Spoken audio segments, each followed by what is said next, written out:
कक्षा 6 हिंदी व्याकरण प्रकरण 5 संज्ञा के विकार। संज्ञा के विकार शब्दों के दो भेद होते हैं, अविकारी शब्द व विकारी शब्द।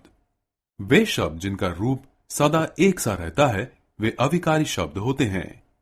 इनका रूप किसी भी परिस्थिति में नहीं बदलता है। दूसरे होते हैं विकारी। संज्ञा, सर्वनाम, विशेषण व क्रिया शब्द विकारी शब्द होते हैं।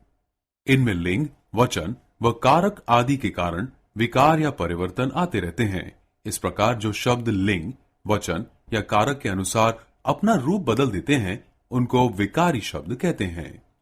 संज्ञा के विषय में हम पिछले अध्याय में पढ़ चुके हैं। अब हम इसके विकारों को पढ़ेंगे। उपरोक्त चित्रों में पहला चित्र राजा का व दूसरा चित्र रानी का है। राजा शब्द से हमें पुरुष जाति का बोध होता है व रानी शब्द से स्त्री जाति का। अर्थात कुछ संज्ञा शब्द हमें पुरुष जाति के बारे में बताते हैं व कुछ स्त्री जाति के बारे में। अतः संज्ञा शब्दों के जिस रूप से उनके पुरुष अथवा स्त्री होने का बोध होता है उन्हें लिंग कहते हैं। लिंग के भेद। हिंदी में लिंग दो प्रकार के होते हैं। पुल्लिंग, पुरुष जाति का बोध करवाने वाले शब्द पुल्लिंग कहलाते हैं, जैसे हाथी, लड़का, घर आदि। स्त्रीलिंग, स्त्री जाति का बोध करवाने वाले शब्द स्त्रीलिंग कहलाते हैं, जैसे लड़की, चाची, बहन आदि। लिंग पहचानने के नियम। लिंग को कैसे पहचाना जाए इसके लिए कुछ नियम हैं, जैसे कुछ वस्तुओं के लिंग से उनके आकार का बोध होता है, जैसे पुल्लिंग शब्द रस्सा बड़ा और मोटा होता है, जबकि स्त्रीलिंग शब्द रस्सी छोटी व पतली होती है। इसके कुछ उदाहरण हैं। पुल्लिंग लोटा, स्त्रीलिंग लुटिया। पुल्लिंग डिब्बा, स्त्रीलिंग डिबिया। पुल्लिंग जूता, स्त्रीलिंग जूती। पुल्लिंग कटोरा, स्त्रीलिंग कटोरी। पुल्लिंग पतीला, स्त्रीलिंग पतीली। पुल्लिंग नद, स्त्रीलिंग नदिया। भाववाचक संज्ञाओं में हम प्रत्यय देखकर शब्दों का लिंग पहचान सकते हैं, जैसे पुल्लिंग अन या अण, अर्थात पूजन, बंधन, मरण। स्त्रीलिंग ता, महत्ता, पूर्णता। पुल्लिंग पन यानी बचपन या पागलपन। स्त्रीलिंग ई, बुराई, भलाई। पा, बुढ़ापा। वट, गिरावट या लिखावट। त्व, महत्व। हट अर्थात चिल्लाहट या घबराहट। य अर्थात ऐक्य या सौंदर्य। कुछ प्राणीवाचक संज्ञाओं में एक ही लिंग का प्रयोग किया जाता है। ऐसे शब्द नित्य पुल्लिंग या नित्य स्त्रीलिंग होते हैं, जैसे नित्य पुल्लिंग तोता, स्त्रीलिंग रूप मादा तोता। नित्य स्त्रीलिंग तितली, पुल्लिंग रूप नर तितली। नित्य पुल्लिंग चीता, स्त्रीलिंग रूप मादा चीता। नित्य स्त्रीलिंग मछली, पुल्लिंग रूप नर मछली। नित्य पुल्लिंग खरगोश, स्त्रीलिंग रूप मादा खरगोश। नित्य स्त्रीलिंग कोयल, पुल्लिंग रूप नर कोयल। नित्य पुल्लिंग कछुआ, स्त्रीलिंग रूप मादा कछुआ। नित्य स्त्रीलिंग मक्खी, पुल्लिंग रूप नर मक्खी। कुछ पुल्लिंग शब्दों में आनी प्रत्यय जोड़कर स्त्रीलिंग रूप बनाया जाता है, जैसे देवर, देवरानी, जेठ, जेठानी, सेठ, सेठानी आदि। कुछ पुल्लिंग शब्दों में इन या आइन प्रत्यय जोड़कर स्त्रीलिंग रूप बनाया जाता है, जैसे सुनार, सुनारिन, धोबी, धोबिन, ठाकुर, ठकुराइन, पंडित, पंडिताइन आदि। कुछ सर्वनाम के स्त्रीलिंग रूप एकदम अनियमित होते हैं, जैसे नर, मादा, वर, वधू, बेगम, बादशाह।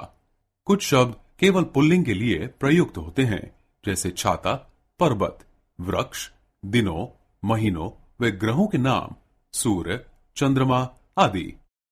कुछ शब्द केवल स्त्रीलिंग में प्रयुक्त होते हैं, जैसे तिथियों के नाम, नदियों के नाम, लता, हवा। कुछ स्त्रीलिंग व पुल्लिंग शब्द इस प्रकार हैं।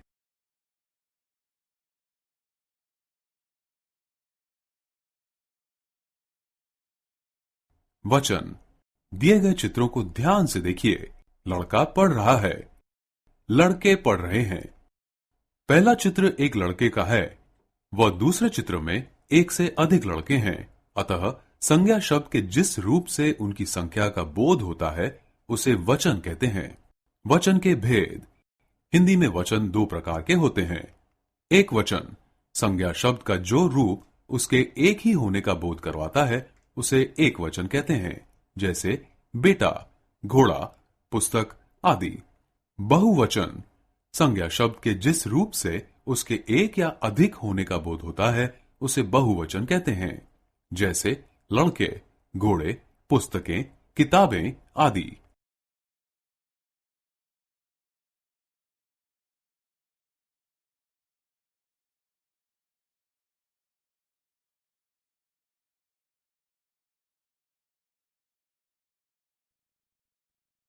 कारक। दिए गए वाक्यों को ध्यान से पढ़ें। मुकेश विद्यालय घर जा रहा था। रास्ते उसे एक भिखारी मिला जो नमक साथ रोटी खा रहा था। मुकेश हृदय गरीबो दया है, इसलिए उस डिब्बे खाना निकालकर भिखारी दे दिया। इन वाक्यों का आशय ठीक से समझ में नहीं आ रहा है क्योंकि ये कुछ अपूर्ण हैं। अब इन वाक्यों को दोबारा पढ़ो। मुकेश विद्यालय से घर जा रहा था। रास्ते में उसे एक भिखारी मिला जो नमक के साथ रोटी खा रहा था।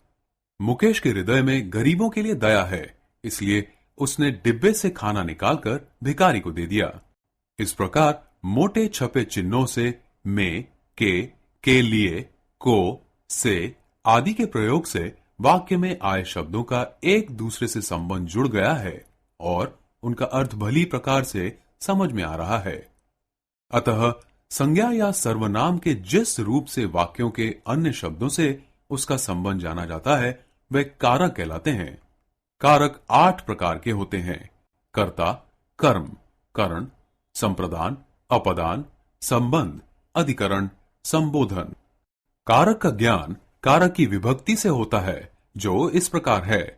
कारक विभक्ति चिन्ह।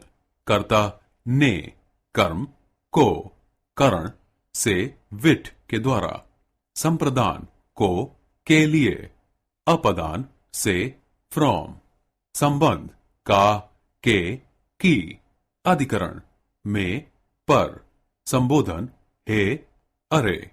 कर्ता कारक क्रिया के कर्ता को प्रकट करने वाले शब्द कर्ता कारक कहलाते हैं। जैसे राम किताब पढ़ता है, माया गेंद खेलती है। राम, माया काम करने वाले कर्ता हैं।